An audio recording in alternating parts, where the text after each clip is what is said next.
Ok, estamos de volta para falar sobre futuro. Até agora vocês sabem a primeira estrutura que é I am working tomorrow. I am working tomorrow, que seria o futuro próximo. A estrutura indica que o tomorrow, amanhã, é um futuro próximo, que pode ser casual também, mesmo que você esteja falando a respeito do trabalho. Agora vamos para a próxima estrutura, a estrutura desse vídeo, que seria I am going to work tomorrow. Então, pessoal, a ideia não é tentar traduzir para o português. O verbo dessa sentença é o verbo trabalhar. Eu vou trabalhar amanhã, eu trabalharei amanhã. O verbo aqui é trabalhar, né? O que você tem antes do verbo é o verbo to be e o going to. I am going to work. Ok, I am going to, vocês têm que considerar como se fosse um auxiliar, um modal, ele está dando tempo verbal, ele está indicando que essa sentença é uma sentença no futuro, não é mais o time word tomorrow que está indicando que essa sentença é um futuro. Também está indicando, né, que está falando quando que eu vou trabalhar. Mas I am going to work, por si só, já é uma sentença no futuro, diferente do I am working. I am working, para eu transformar essa sentença num futuro, eu tenho que colocar a palavra tomorrow. Mas na sentença abaixo, I am going to work, já está indicando que essa sentença é uma sentença no futuro. E que tipo de futuro é esse? Vamos lá.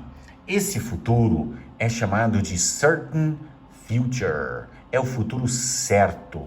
Ou seja, que com certeza vai acontecer. Não interessa se esse futuro é próximo, se está lá longe, a ideia é que vai acontecer com certeza quando se usa essa estrutura, né? Essa estrutura mostra que o futuro é certo, que a pessoa que está mostrando, que está formulando a sentença nesse futuro, tem certeza, acredita que este futuro realmente vai acontecer. Por exemplo, Heather is going to travel next week. Ok, com certeza a Heather vai viajar semana que vem. A ideia, de novo, é que é a certeza. A pessoa que formula essa sentença dessa forma, ela está sendo mais enfática. Olha, a Heather, ela vai viajar semana que vem. Outro exemplo do futuro certo seria Look at the sky, it's going to rain.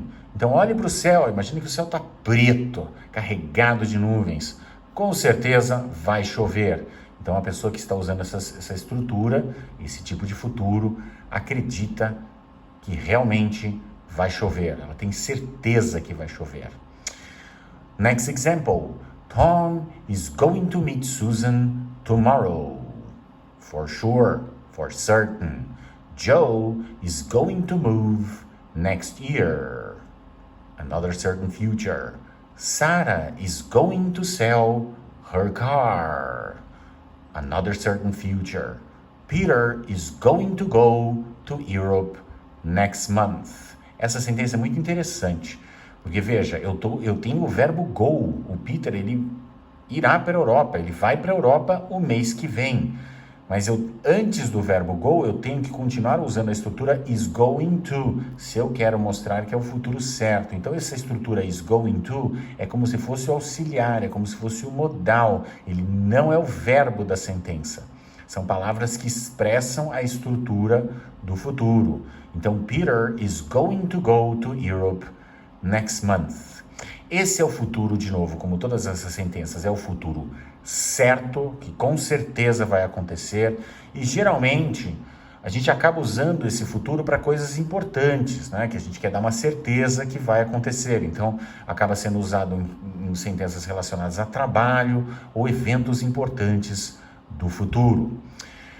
O que acontece quando você usa esse futuro numa pergunta? Por ser o futuro certo, quando você usa essa estrutura para formular uma pergunta, dá uma ideia de você está sendo enfático ou mais agressivo na pergunta. Porque você está usando o futuro certo, ou seja, você quer uma resposta definitiva ou certa da pessoa de quem você está perguntando, ou para quem você está perguntando. Então, exemplos de perguntas agressivas ou enfáticas, aggressive or emphatic questions. Is Heather going to travel next week? Is Heather going to travel next week? Então você quer uma resposta certa. Olha, a Heather ela vai viajar semana que vem? Não quer você está sendo mais enfático, mais agressivo. É uma pergunta que exige uma resposta definitiva. Outro exemplo. What are you going to do tomorrow?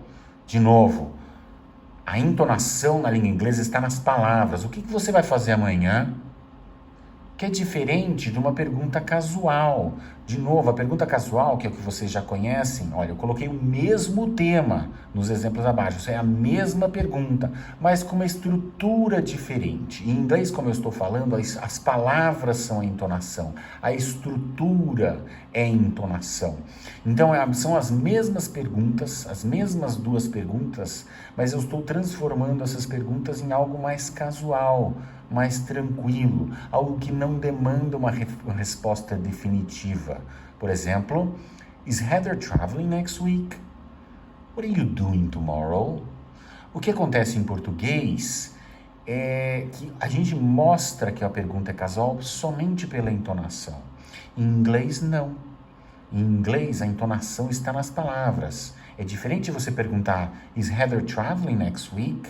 Como, is Heather going to travel next week?